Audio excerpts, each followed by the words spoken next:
அஸ்ஸலாமு அலைக்கும். Welcome back my channel. இந்த விலாகில் நம்ம என்ன பார்க்க போகிறோன்னா ப்ரௌனி தாங்க. ரொம்ப நாள் ஆச்சு ப்ரௌனி.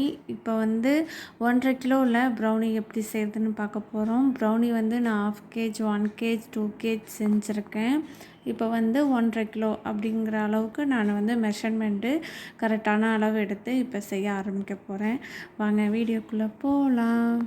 ஃபஸ்ட்டு வந்து டபுள் பாயில் மெத்தடில் வந்து டார்க் சாக்லேட்டையும் பட்டரையும் நல்லா மெல்ட் பண்ணிக்கணும். மெல்ட் பண்ணிவிட்டு நல்லா ஆறிடணும். ஹீட்டே இல்லாத அளவுக்கு நல்லா ஆற வச்சுட்டு தான் நம்ம அதுக்கப்புறமா அடுத்ததோடு நம்ம இந்த டார்க் சாக்லேட்டை சேர்க்க போகிறோம். ஃபஸ்ட்டு மெத்தடே நம்ம வந்து மெல்ட் பண்ணிடணும் டார்க் சாக்லேட். அதாவது நான் வந்து 1.5 கிலோ ப்ரௌனிக்கு எவ்வளோ டார்க் சாக்லேட் எடுத்திருக்கேன்னா 250 கிராம் வந்து டார்க் சாக்லேட் எடுத்திருக்கேன். பட்டரு 250 கிராம் எடுத்திருக்கேன்.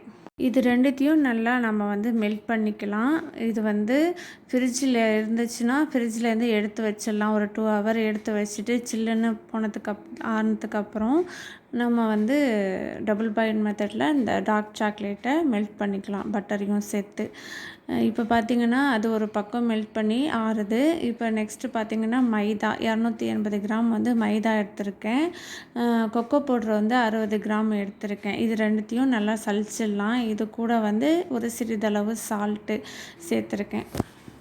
இதில் பார்த்திங்கன்னா சுகர் வந்து ஃபுல்லாக சுகர் வந்து நம்ம பவுட்ரு பண்ணி சேர்த்துக்கலாம். இல்லை வந்து சுகர் பாதி நாட்டு சக்கரை பாதி நம்ம ரெண்டுத்தையும் சேர்த்தும் ஆட் பண்ணிக்கலாம். இதுதான் பெஸ்ட்டு. சுகர் பாதி நாட்டு சக்கரை பாதி ரெண்டுத்தையும் இப்படி கலந்து சேர்த்தா தான் இன்னும் நல்லா சுவையாக இருக்கும் ப்ரௌனி. இதே மெத்தடில் நம்ம சேர்த்துக்க போகிறோம். அதாவது நான் சுகர் வந்து எவ்வளோ எடுத்திருக்கேன்னா 1.5 கிலோவுக்கு ஒயிட் சுகர் பார்த்திங்கன்னா 220 கிராம் எடுத்திருக்கேன்.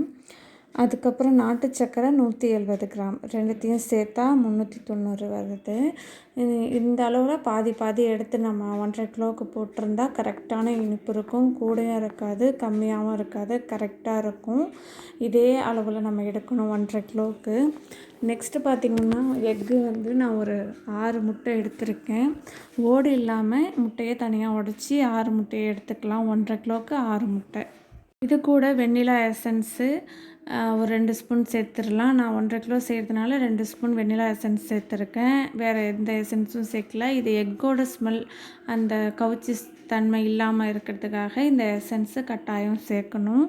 இது கூட ப்ளஸ் வந்து வேறு ஏதாவது பைனாப்பிள் அதை கொஞ்சம் ஒரு ட்ராப் 2 ட்ராப் கூட சேர்க்கலாம். ஆனால் இந்த எசன்ஸே போதுமான அளவு, வெண்ணிலா எசன்ஸே போதுமான அளவு. அதுக்கப்புறம் பார்த்திங்கன்னா இப்போ நான் எக்கு வந்து பீட் பண்ணிட்டேன். இந்த எக்கோட கலர் வந்து லைட்டாக கலர் சேஞ்ச் ஆகணும். அந்த அளவுக்கு வந்து பீட் பண்ணால் போதும். ரொம்ப பீட் பண்ண தேவையில்லை ப்ரௌனியை பொறுத்த அளவுக்கு. இப்போ வந்து எக் பீட் பண்ணியாச்சு. இதுக்கப்புறம் வந்து நாட்டு சர்க்கரையை நான் கொஞ்சமாக சேர்த்துக்கிறேன். அது கூட ப்ளஸ் வந்து சுகரையும் சேர்த்துக்கிறேன், ஒயிட் சுகர். அதையும் ஒரு 3 பேட்சாக சேர்த்து நல்லா பீட் பண்ணிக்கலாம். இது நல்லா பீட் ஆனதுக்கப்புறமா நாம் வந்து ஆல்ரெடி இந்த மைதா கொக்கோ பவுடரை சலிச்சு வச்சுருக்கோம் இல்லையா, அதை வந்து இது கூட சேர்த்துடலாம். இதுக்கப்புறம் வந்து நம்ம டார்க் சாக்லேட் மெல்ட் பண்ண வச்சுருந்ததை இது கூட சேர்த்துடணும். பட் ஆனால் எனக்கு லைட் சூடாக இருக்குது. அதனால் நான் ஃபஸ்ட்டு அதை ஆற வச்சுருக்கேன் அந்த டார்க் சாக்லேட்டை. அதனால் இதை ஃபஸ்ட்டு நான் சேர்த்துருக்கேன்.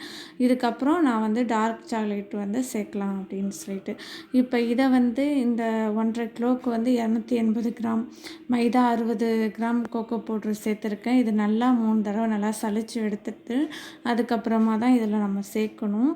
இதை வந்து ஒரு 5-6 பேட்சாக வந்து சேர்த்துக்கலாம். அதாவது கொஞ்சமாக நம்ம வந்து இந்த மாவை வந்து இந்த எக்கோட சேர்த்து நல்லா பீட் பண்ணிக்கலாம்.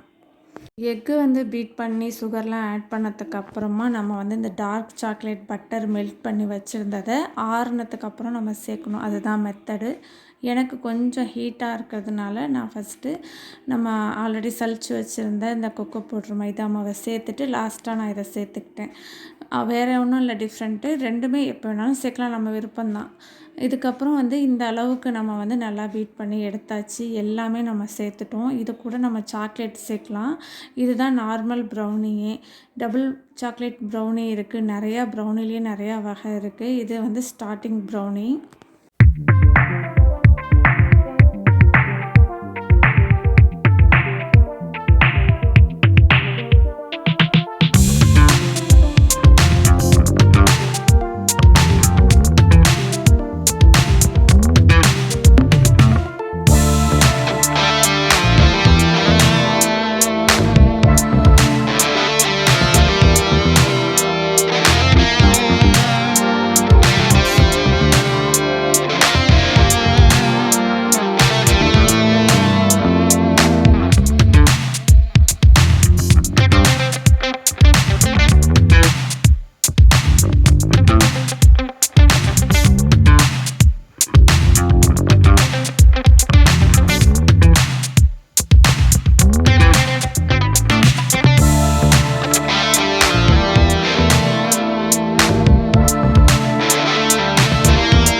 இப்போ பார்த்திங்கன்னா நான் 1 கேஜ் ப்ரௌனி வந்து ஒரு டின்னுலேயும் 1/2 கேஜ் வந்து 1/2 கேஜ் டின்னுலேயும் 2 டின்னாக நான் யூஸ் பண்ணியிருக்கேன்.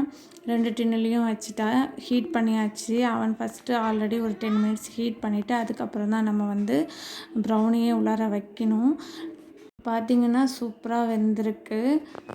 நம்மளுக்கு பிடிச்ச மாதிரி நம்ம வந்து பீஸ் போட்டு நம்ம வந்து கொடுக்க வேண்டியதுதான். இது சேல்ஸும் பண்ணலாம், வீட்லேயும் நம்ம குட்டீஸ்க்கு செஞ்சும் கொடுக்கலாம். ப்ரௌனி வந்து அவ்வளோ சூப்பராக இருக்கும். சாப்பிட்டுக்கிட்டே இருக்க தோணும். நீங்களும் இந்த மாதிரி கட்டாயம் வீட்டில் ட்ரை பண்ணி பாருங்கள்.